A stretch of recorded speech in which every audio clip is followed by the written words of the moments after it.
नमस्कार साथियों। राजस्थान का इतिहास पढ़ रहे थे और राजस्थान के इतिहास में हम आधुनिक काल का जो राजस्थान है और आधुनिक काल के राजस्थान में हम जो प्रजामंडल आंदोलन है, राजनीतिक संगठन है, विभिन्न रियासतों में होने वाले जो उत्तरदायी शासन की मांग है, उन मांगों से जुड़े जो घटनाएं हैं, जो संगठन है, जो प्रक्रिया है, जो विचार है, उनका अध्ययन कर रहे थे। कई सारी रियासतों और उनके अंदर बनने वाले जो प्रजामंडल है उनके बारे में हमने अध्ययन किया है। तो हम अपनी उसी कड़ी को आगे बढ़ाते हैं और राजस्थान के अंदर जो प्रजामंडल है उसको हम पढ़ने का प्रयास करते हैं। हमने कई सारे प्रजामंडल पढ़ लिए हैं। हाड़ौती क्षेत्र के प्रजामंडल पढ़ लिए, मत्स्य क्षेत्र के प्रजामंडल पढ़ लिए।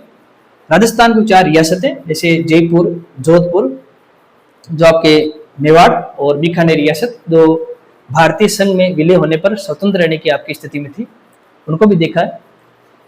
एक राजस्थान के पश्चिमी क्षेत्र में रियासत थी विद्यार्थियों जैसलमेर। तो आज की इस क्लास में हम जो जैसलमेर रियासत है उसमें किस प्रकार से राजनीतिक चेतना आई है, उसमें किस तरह से आपके जो लोक परिषदें बनी है, प्रजा परिषदें बनी है या फिर प्रजा मंडल बना है, उनको देखेंगे। कैसे सागरमल गोपा, शिव शंकर गोपा जैसे व्यक्तित्व ने जैसलमेर के अंतर्गत एक प्रकार से राजनीतिक जनजागरण का काम किया है, उसको देखते हैं।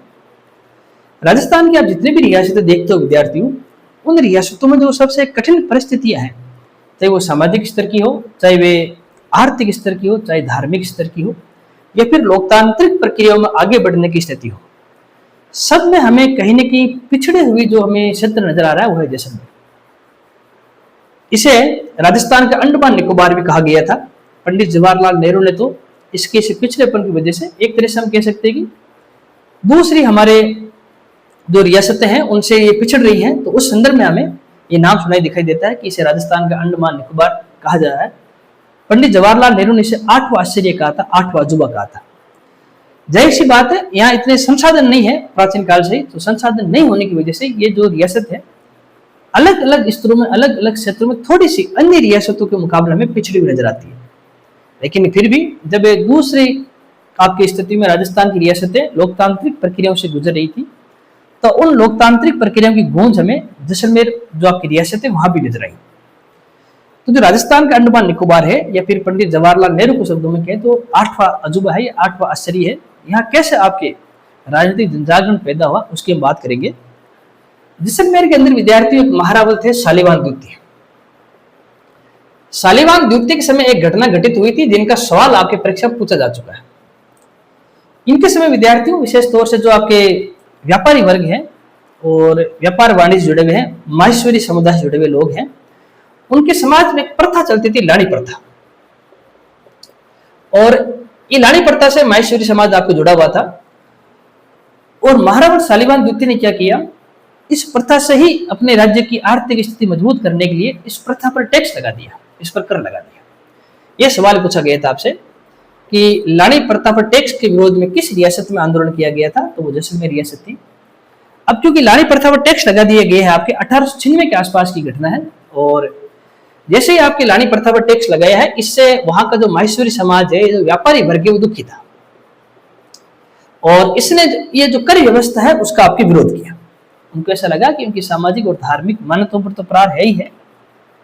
दूसरी ओर से देखें तो एक प्रकार से टैक्स लगाकर इस प्रथा को कहीं ना कहीं रोकने का काम भी आपके किया जा रहा है। तो इससे जो व्यापारी वर्ग है, जो व्यापारी समुदाय है, वो चिंतित हुआ, उनमें रोष स्थापित हुआ, उनमें असंतोष की भावना जागी।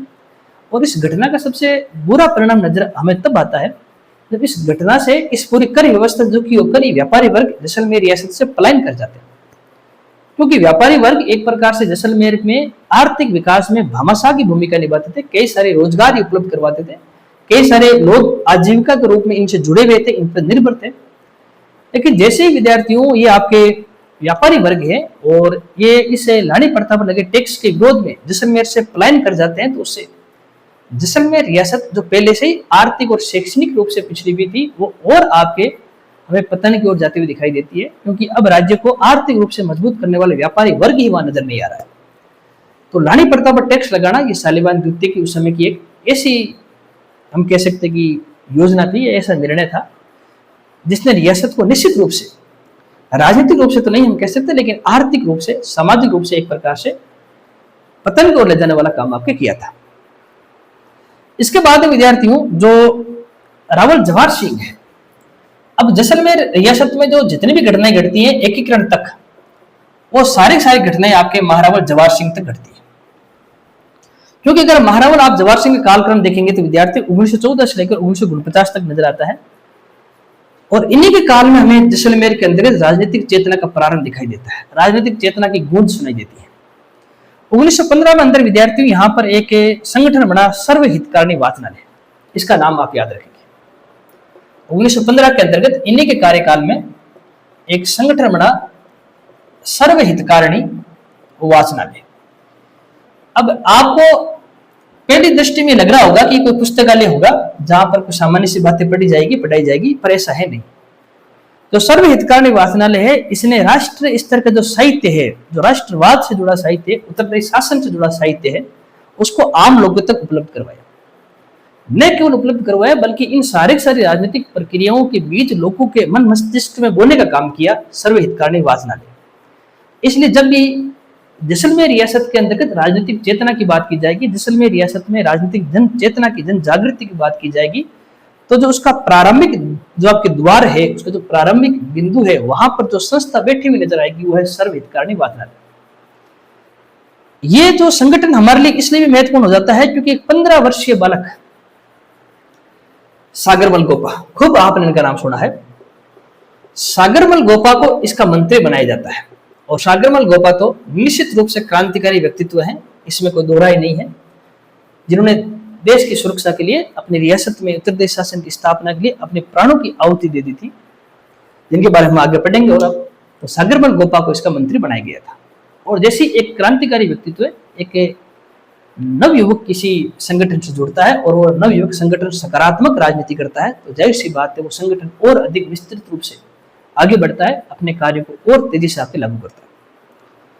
1918 में एक और विशेष घटना हुई, आपको जानकर भी आश्चर्य होगा कि इससे पहले घटना कभी घटित हुई नहीं थी। 1918 में जो सागरमल गोपा है, इन्हीं के नेतृत्व के अंतर्गत जैसलमेर के अंदर पहली बार एक आम सभा, एक सार्वजनिक सभा होती है। और इस सभा में जैसलमेर रियासत की जो शैक्षणिक व्यवस्था, जो शिक्षा का प्रबंध है, उस पर प्रहार किया जाता है, उस पर चोट की जाती है।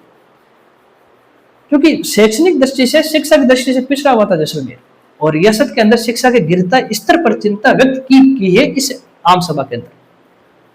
और आप देखेंगे एक 17-18 साल का जो बालक है, वो कहीं ना कहीं आपके इस पूरे जो घटनाक्रम उसको लीड कर रहा है, उसको नेतृत्व कर रहा है।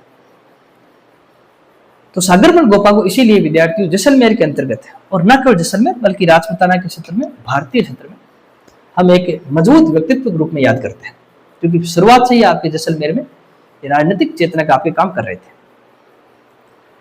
1920 में जब आपके राष्ट्रीय स्तर पर असहयोग आंदोलन चला, तो उस असहयोग आंदोलन की गूंज फिर से हमें जैसलमेर में सुनाई दी।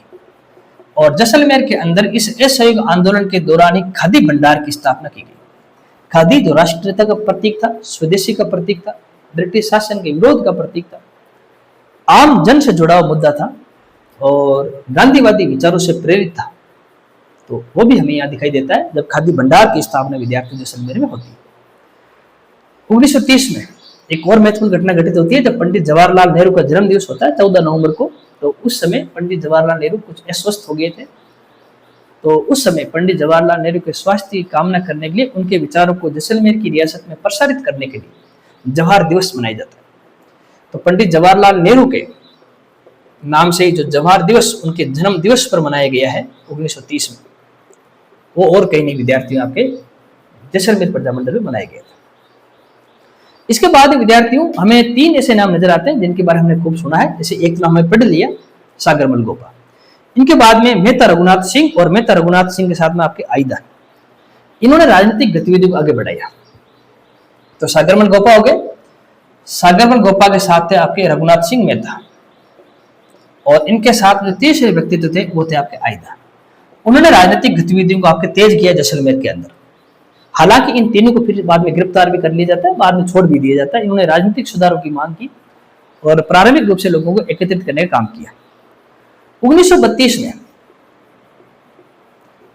महेश्वरी नवयुवक मंडल, इस संगठन का निर्माण हुआ, और इस संगठन को गठन करने का काम आपके मेहता रघुनाथ सिंह जी ने किया था।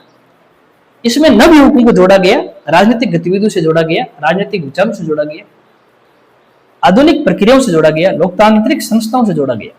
और ये प्रकार से उत्तरदायी शासन की मांग करने के लिए बनाई गई संस्था थी, राजनीतिक चेतना जगाने वाली संस्था थी। और जाहिर सी बात है कि एक परंपरागत रियासत और वहां के शासक इस प्रकार की लोकतांत्रिक प्रक्रियाओं को स्वीकार नहीं कर सकते, और उसका खामियाजा उठाना भी पड़ा हमें, और मेहता रघुनाथ सिंह को गिरफ्तार कर लिया जाता है। अब विद्यार्थियों, जो आप रटते हो ना सागरमल गोपा की 3 पुस्तकें, आजादी के दीवाने, मेहता रघुनाथ सिंह का मुकदमा और जैसलमेर में गुंडा राज, कभी भी किसी भी चीज को रटे नहीं, हर एक चीज एक दूसरी चीज से जुड़ी हुई है। जैसे आपके मेहता रघुनाथ सिंह को गिरफ्तार किया जाता है तो उसका विरोध करने के लिए सागरमल गोपा ने जो पुस्तिका लिखी उसी का नाम है रघुनाथ सिंह का मुकदमा। क्योंकि जब आप मेहता रघुनाथ सिंह को इस मंडल के बाद में स्थापना के बाद गिरफ्तार कर लिया जाता है, तब इसी गिरफ्तारी का विरोध करने के लिए रघुनाथ सिंह का मुकदमा, ये पुस्तक का विद्यार्थियों आपके सागरमल गोपा आपके लिखते हैं। क्योंकि एक लोकतांत्रिक संगठन स्थापित करने से ही किसी व्यक्ति को गिरफ्तार नहीं किया जा सकता, ये बात यहां पर उन्होंने बताई थी। तो रघुनाथ सिंह का मुकदमा ये पुस्तक आपके सागरमल गोपा जी की। अब सागरमल गोपा जी के साथ शिवशंकर गोपा जुड़ गए हैं, जीतमल जुड़ गए हैं, लालचंद जोशी जुड़ गए हैं। एक तो सागरमल गोपा हो गए, सागरमल गोपा के साथ शिवशंकर गोपा हो गए, और इनके साथ आपके लालचंद जुड़ गए, और लालचंद जी के साथ में आपके एक और नाम आता आपके जीतमल। इन चारों ने मिलकर 1937-38 के आसपास एक संगठन बनाने का निर्णय लिया, जिसको बोलते हैं जैसलमेर लोक परिषद। इसको बोलते हैं विद्यार्थियों आपके जैसलमेर लोक परिषद। बनाने का प्रयास किया था, पूर्ण रूप से स्थापित नहीं हो पाई थी। इससे पहले ही जो वहां की महारावल है, वहां की जो रियासती सरकार है, जो आपकी एक प्रकार से हम कह सकते हैं प्रशासनिक व्यवस्थाएं हैं, इस बात को स्वीकार वैसे ही नहीं करने वाली है, और स्थापना से पहले ही इस सारी चीजों को रोक दिया गया। गिरफ्तारियां शुरू हो गई, और इन्हीं से गिरफ्तारी से बचने के लिए फिर जो जैसलमेर के नवयुवक है वो भी जैसलमेर से आपके पलायन कर गए। ये जैसलमेर की राजनीति के लिए, वहां की लोकतांत्रिक व्यवस्थाओं के लिए एक प्रकार से धक्का था। पहले तो आपके वहां के व्यापारी पलायन कर रहे हैं, अब आपके वहां के नवयुवक जो लोगों को जगाने वाला काम कर सकते थे वो भी जैसलमेर को आपके छोड़ रहे हैं।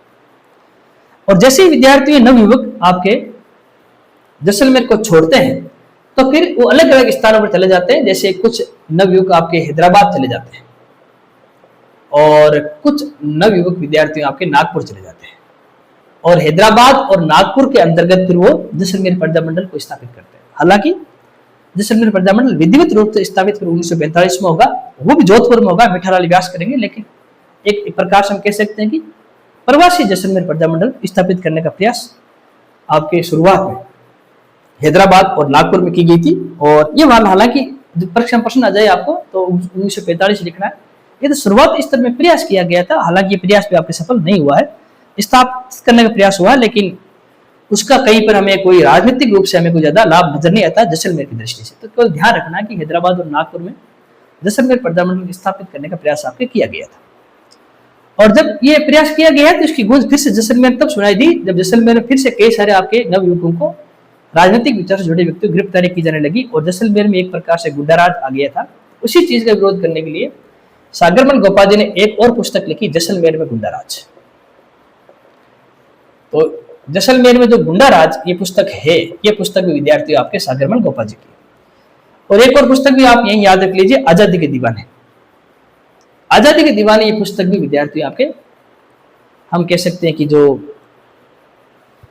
आपके सागरमल गोपा है इन्होंने लिखी थी। सागरमल गोपा की 3 पुस्तकें होगी, एक तो होगी विद्यार्थियों आपके जैसलमेर में गुंडाराज, एक होगी आपके आजादी के दीवाने, और एक होगी विद्यार्थियों आपके रघुनाथ सिंह का मुकदमा। इन पुस्तकों के बाद में विद्यार्थियों जो सागरमल गोपा है और जो शिवशंकर गोपा है, सागरमल गोपा और शिवशंकर गोपा इन्होंने 1939 में एक नवीन संगठन खड़ा किया जिसको बोलते हैं जैसलमेर प्रजा परिषद। जैसलमेर प्रजा परिषद, कंफ्यूज नहीं होना आपको, अभी हम इसको देख लेंगे वापिस। जो पहले आपके संगठन बना था उसका नाम था विद्यार्थियों जैसलमेर लोक परिषद, और 1939 में सागरमल गोपा और शिवशंकर गोपा ने जो एक नया संगठन बनाने की कोशिश की उसका नाम है जैसलमेर प्रजा परिषद। दोनों नाम थोड़े से मिलते जुलते हैं लेकिन अलग अलग हैं, इसको आप देख लेना भाई एक बार। मार्च 1941 में एक महत्वपूर्ण घटना घटित होती है जब आपके सागरमल गोपा जी के पिताजी का देहांत हो जाता है, और एक प्रकार से पलायन और निर्वासन का जीवन जी रहे थे सागरमल गोपा, जैसलमेर से बाहर थे। तो अपने पिता की मृत्यु के बाद में अपने माताजी से मिलने आते हैं और अपने कुछ कर्तव्यों को निर्वहन करने आते हैं। तो उनको एक डर था इनके आसपास के लोगों को कि जब ये आएंगे तो सारे कर्तव्यों के निर्वहन से पहले इनको गिरफ्तार कर लिया जाएगा। तो सागरमल जी गोपा कोई गिरफ्तारी से नहीं डर रहे थे, अपने कुछ कर्तव्यों को निभाकर फिर जेल जाना चाहते थे। तो उसी दृष्टि को ध्यान में रखते हुए ये अपने हाथ में एक रेजिडेंट का पत्र भी लाते हैं ताकि कुछ समय के लिए गिरफ्तारी से बच जाए और अपने जो सामाजिक धार्मिक कर्तव्य उनको पूर्ण कर दें। फिर भले गिरफ्तार हो जाओ, फिर कोई दिक्कत नहीं। लेकिन रेजिडेंट का पत्र होने के बावजूद भी जैसलमेर की रियासत के प्रशासन इनको गिरफ्तार कर लिया और गिरफ्तार करने के बाद इनको कुछ सजाएं सुनाई गई और उन सजाओं के तहत इनको जेल में डाल दिया गया। पंडित जवाहरलाल नेहरू और शेर कश्मीर शेख अब्दुल्ला वह उन्होंने भी इन सारी घटनाओं का विरोध किया, सागरमल गोपा की गिरफ्तारी का विरोध किया। यहां तक कि रेजिडेंट ने भी बात उठाई और इनकी गिरफ्तारी पर प्रश्नवाचक चिन्ह लगाया। 6 साल तक इनको लगभग आपके जेल में रखा गया, इनको नहीं छोड़ा गया। तो कहते हैं कि रेजिडेंट स्वयं आपके इनसे मिलने आने वाले थे, प्रशासन से आने वाले थे। 6 अप्रैल 1946 का वो दिन तय किया गया था जब रेजिडेंट आने वाले थे। लेकिन 6 अप्रैल 1946 से पहले ही 4 अप्रैल 1946 को जेल के अंदर ही विद्यार्थी सागरमल गोपाल जी की मृत्यु हो जाती है। अब अचानक इस प्रकार से एक क्रांतिकारी की मृत्यु होना कोई आम घटना नहीं थी। लोगों में विरोध उठा, अचानक कैसे मृत्यु हो गई, और जब रेजिडेंट आने वाले हैं, जब उनकी एक प्रकार से रिहाई होने वाली है और उनके 2 दिन पहले मृत्यु कैसे होगी, ये तो संभव ही नहीं हो सकता। तो विद्यार्थियों, जो रियासती सरकार है उन्होंने एक आपकी कमेटी बिठाई गोपाल स्वरूप पाठक के नेतृत्व। ये थोड़ा सा नाम याद रखना भाई, गोपाल स्वरूप पाठक। गोपाल स्वरूप पाठक की अध्यक्षता में एक कमेटी बना दी गई और इस कमेटी का उद्देश्य जो रहा वो ये रहा कि सागरमल गोपा की मृत्यु की जांच करना। और इस कमेटी ने ठीक वैसा ही कहा और इतने निर्लजता से ये बात कही, इतनी दुर्भावना से ये बात कही, इतने नैतिक तरीके से बात कही कि सागरमल गोपाल जी ने आत्महत्या कर ली। एक क्रांतिकारी जो अपना जीवन राष्ट्रहित के लिए लगाना चाहता है वो अपने संघर्ष करके अपने जीवन का त्याग कर सकता है, लेकिन आत्महत्या जैसे घिनौनी हरकत वो कभी नहीं करेगा। पंडित जवाहरलाल नेहरू ने इस पर एक बड़ी अच्छी टिप्पणी की। उन्होंने कहा कि सागरमल गोपाल जी को हत्या को आत्महत्या कहना एक शरारत है। एक ऐसा ही सवाल आप राष्ट्रीय स्तर के इतिहास पढ़ते हो ना तो वहां पर भी आता है। अंग्रेजों ने भारत के अंतर्गत पृथक निर्वाचक प्रणाली छोड़कर चले गए थे, लोगों को जाति और धर्म के अंदर बांट दिया था। तो उस पर आपके सरदार वल्लभ भाई पटेल ने टिप्पणी की थी कि अंग्रेज तो चले गए पर शरारत के बीच छोड़ गए। तो वो राष्ट्रीय स्तर की बात है। तो सागरमल गोपा की जो हत्या हुई है उसको मृत्यु नहीं, मृत्यु से भी और घृणा रूप आत्महत्या कहना, इस पर टिप्पणी की थी कि इस हत्या को आत्महत्या कहना एक प्रकार की शरारत है। और हम सब जानते हैं ये कोई आत्महत्या नहीं थी, ये कोई साधारण सी मृत्यु नहीं थी। कई सारी पुस्तकों में आता है, कई सारे ऐतिहासिक स्रोतों में आता है सागरमल गोपाल जी के ऊपर उनको घोर यातनाएं दी गई थी। इनके बारे में पहले तो 11वीं-12वीं क्लास की हिंदी की जो पुस्तकें होती है उनमें भी इनका पाठ आता था सागरमल गोपाल जी का। बच्चा बड़ा ही मार्मिक पाठ था जिसमें उनको किस प्रकार से शारीरिक यातनाएं झेलनी पड़ी, किस प्रकार उनको मानसिक दुविधाओं से गुजरना पड़ा, उसका बड़ा अच्छा मार्मिक चित्रण किया गया था। कहते हैं कि इन पर मिट्टी का तेल छिड़का गया और फिर उनको जला दिया गया, जिंदा ही जला दिया गया और उसी को ही आत्महत्या कहा गया। लेकिन ये बात जग जाहिर थी कि ऐसे महान क्रांतिकारी, ऐसे महान व्यक्तित्व इस प्रकार से अपने प्राणों का त्याग नहीं कर सकते। वो संघर्ष करते हुए अपने जीवन का बलिदान देना ज्यादा उचित मानते हैं। तो सागरमल गोपाल जी केवल एक शब्द नहीं है, केवल एक तथ्य नहीं है, एक व्यक्तित्व है, एक विचार है जिनको आप समझे, जिनके चीजों पर आप मनन करें। केवल सागरमल गोपाल जी को आप जैसलमेर की रियासत तक सीमित नहीं रखें, उनको केवल सिलेबस तक सीमित नहीं रखें, कुछ चीजें उनसे जुड़े, कुछ उनकी बातों को स्वीकार करें, उनकी बातों को अपने जीवन में उतारें। संघर्ष किस प्रकार से किया है बाल्यकाल से उसको आप देखें। उनके संघर्षों को हम ये कोई 20-25 मिनट की क्लास में नहीं बता सकते सारा तो, और संभव भी नहीं है। जिस व्यक्ति ने इतना लंबा जीवन जीकर किस प्रकार से क्रांति की, किस प्रकार से संगठनों की स्थापना की और कैसे 6 साल तक लंबी यातनाएं झेली हैं। हम 6 सेकंड तक नहीं झेल सकते, 6 सेकंड हम धूप में खड़े नहीं रह सकते। तो 6 साल कोई छोटी बात नहीं। खैर हमने सारी बातें पढ़ी है। तो 6 अप्रैल 1946 को उनकी हत्या कर दी गई। जब ये जेल में थे उसी समय दिसंबर 1945 को, जब सागरमल गोपाल जेल में थे उसी समय दिसंबर 1945 को जो जैसलमेर प्रजा मंडल है उसका गठन हो चुका था। ध्यान रखना, जैसलमेर प्रजा मंडल का गठन जैसलमेर में नहीं हुआ है। कहाँ हुआ विद्यार्थियों? आपके जोधपुर में। और इसके जो गठन करता है उनका नाम है विद्यार्थी आपके मीठालाल व्यास। मुझे दुख इस बात का है कि बच्चे जब जैसलमेर प्रजामंडल को पढ़ते हैं तो इन्हीं 4 बातों को पढ़ते हैं, सारी बातें छोड़ देते हैं और फिर वो आते हैं हमारे पास, सर हमें जैसलमेर प्रजामंडल पूरा याद है, आप कहीं से भी सवाल पूछो। क्या सवाल पूछे? तो इस प्रकार से केवल ये 4 बातें 1945 जैसलमेर प्रजामंडल जोधपुर में गठन हुआ, मीठालाल व्यास ने किया, और हम खुश हो जाते हैं और हम तर्क भी देते हैं कि सर परीक्षा में इतना ही पूछते हैं। तो केवल अगर परीक्षा पास करना ही आपका उद्देश्य है तो जब आपकी जॉब लग जाएगी तो भी आप संतुष्ट नहीं रह पाओगे, क्योंकि जॉब तो लग गई है पर आपके अंदर विचारों की कमी है, आपके अंदर तर्क की कमी है, आप केवल एक मशीन हो, उससे ज्यादा कुछ नहीं। जिसने कुछ तथ्य पढ़ ली है गाइडों से, किताबों से पढ़ ली है और अध्यापक बन गया है या कोई दूसरा अधिकारी बन गया है, क्योंकि जो मार्मिक बातें हैं, जो चिंतन है, जो दर्शन है पढ़ने के पीछे का, वो आप अंदर कभी आता ही नहीं है और ना कभी आ पाएगा।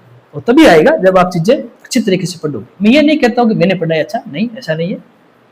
मैंने जो पढ़ाया उससे कई गुना अच्छा, कई गुना बढ़िया किताबों में लिखा हुआ है। अगर आपके सामने 2 ऑप्शन हो, 2 विकल्प हो कि आप मेरी क्लास को देखो या किताबों में पढ़ो, तो निश्चित रूप से आप मेरी क्लास को छोड़ दीजिए, आप किताबों में पढ़िए। क्योंकि जो बातें किताबों में लिखी हुई होती है, जो बातें किताबों में सिखाई जाती है, जो अक्षर होते हैं, शब्द होते हैं, जो छाप हमारे ऊपर छोड़ते हैं, उनके अध्यापक की बात नहीं छोड़ सकता। किताबों का एक अलग ही रुतबा होता है, उनका एक अलग ही आनंद आता है पढ़ने का। हम तो केवल उन चीजों को हमने केवल पढ़ा है, कुछ स्तर हटा है, हम तो वही बता रहे हैं आपको। हमने कोई इन चीजों को ऐसा है नहीं कि जब सारी घटनाएं हो रही थी हम उसमें वही मौजूद थे, ऐसा कुछ नहीं। किताबों को पढ़े। अगर आपको क्लास देखनी है, किताबों को पढ़ना, दोनों में से कोई एक को चुनना है, तो आप 100 बार मेरी क्लास को छोड़ दें, स्किप कर दें, आप किताब को ही पढ़िए, वही बेहतर रहेगा। तो जैसलमेर प्रजामंडल से पहले भी आपके कई सारी घटनाएं होगी हैं। रटना चाहो और एक चीज रट लो, राजस्थान के से कई सारे प्रजामंडल है जिसका गठन उनकी रियासतों से बाहर हुआ। जैसे आपने बीकानेर प्रजामंडल पढ़ा तो उसकी एक शाखा आपने कलकत्ता में स्थापित हुई थी। जैसलमेर प्रजामंडल पढ़ रहे हो तो इसकी स्थापना आपको जोधपुर में हुई थी। आप भरतपुर प्रजामंडल पढ़ते हो तो इसकी स्थापना जुगल किशोर चतुर्वेदी थे, उनके घर रेवाड़ी अंदर हुई थी। और जब आप शिरोई प्रजामंडल पढ़ोगे तब आप देखोगे शिरोई प्रजामंडल की प्रारंभिक स्थापना बंबई में होती है, हालांकि बाद में फिर गोकुल भाई भट्ट इसकी स्थापना आपके शिरोई में करते हैं, लेकिन इसकी पहली एक शाखा तो वैसे आपके बंबई में स्थापित हो चुकी थी। और आप ये भी देख लो जैसलमेर प्रजामंडल, तो ये भी पहले आपके हैदराबाद और नागपुर के अंतर्गत कहीं न कहीं स्थापित करने का प्रयास जरूर किया गया था, लेकिन विधिवत प्रयास आपके यही है। परीक्षा में आ जाए तो आपको यही लिखना है। ये तो मैंने केवल किसी समझ के लिए आपको बता दिया। इसके बाद विद्यार्थियों जब सागरवन गोपाल जी की मृत्यु होती है, उनकी हत्या हो जाती है, तो फिर आपके मीठालाल व्यास है, जयनानी व्यास है, अचलेश्वर प्रसाद शर्मा है, जैसे ये आपके जैसलमेर आते हैं, तिरंगा झंडा ले जाते हैं, राजनीतिक गतिविधियों को आगे बढ़ाते हैं। फिर 1946 के बाद में तो राष्ट्रीय स्तर पर घटनाएं तेजी से बदलती है। अन्य रियासतों की तरह जैसलमेर रियासत भी भारतीय संघ का आपका हिस्सा बढ़ जाती है, और भारतीय संघ का हिस्सा बढ़ने के बाद में ये आपके 30 मार्च 1949 को जब आपके जो अन्य रियासतें हैं, जैसे आपके जैसलमेर जयपुर की रियासत है, और उन रियासतों के साथ में जब जैसलमेर को भी आपके 30 मार्च 1949 को राजपूताना एक अंग बना लिया जाता है, और फिर जैसलमेर रियासत का समाप्त होता है और जैसलमेर रियासत राजपूताना अंग बनती है। फिर वही राजपूताना आपके हम कह सकते हैं कि राजस्थान का अंग बन जाता है। तो राजस्थान के पहले जैसलमेर भारतीय संघ में शामिल होगा। फिर आपके 30 मार्च 1949 को जो आपके हम कह सकते हैं वृद्ध राजस्थान संघ है, उस चरण का नाम वृद्ध राजस्थान संघ, उस वृद्ध राजस्थान संघ के अंदर आपके जैसलमेर रियासत भी शामिल होती है और ये राजपूताना का आपके भाग बन जाती है।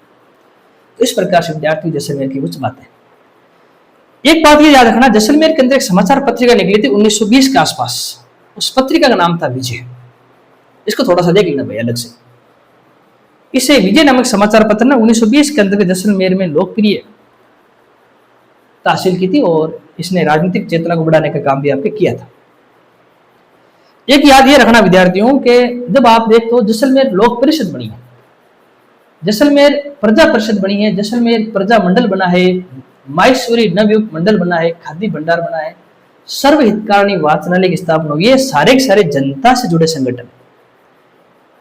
लेकिन जैसलमेर के जो रियासती सरकार है, प्रशासनिक सरकार है, उसने इन सारी संस्थाओं पर एक प्रकार से विरोध करने के लिए, लोगों को इन संस्थाओं से जुड़ने से रोकने के लिए वहां की रियासत ने खुद ने भी एक संगठन बनाया था जिसको बोलते हैं जैसलमेर राज्य लोक परिषद। इस बात को थोड़ा सा एक अलग स्तर पर आप याद रखना भाई। यह है जैसलमेर लोक परिषद, यह है जैसलमेर प्रजा परिषद। एक और संगठन बना है जैसलमेर राज्य लोक परिषद। हालांकि जब भी इस नाम से कोई संगठन बनता है राज्य लोक परिषद से, तो वो रियासत की आम जनता ही बनाते हैं। लेकिन जैसलमेर के मामले में थोड़ा सा बात अलग है। जो वहां के जैसलमेर के सामंत थे, वहां की जो सामंती सत्ता थी, उसने आम लोगों को लोकतांत्रिक संस्थाओं से जुड़ने से रोकने के लिए, इन संस्थाओं को टारगेट करने के लिए इनके विरोध में एक नया समानांतर संस्था बना दी जो राजा और सामंतों का समर्थक थी। उस संस्था का नाम था जैसलमेर राज्य लोक परिषद। हालांकि ये संस्था आपके सफल नहीं हो पाई अपने उद्देश्य में, लेकिन फिर भी एक फैक्ट है, तो हम थोड़ा सा इसको ध्यान रख लेना। तो इस प्रकार से विद्यार्थियों, आपके जो जैसलमेर प्रजामंडल है उसको जो महत्वपूर्ण बातें हमने देख ली है। अगली क्लास में हम किसी और प्रजामंडल के बारे में बात करेंगे। तब तक के लिए धन्यवाद।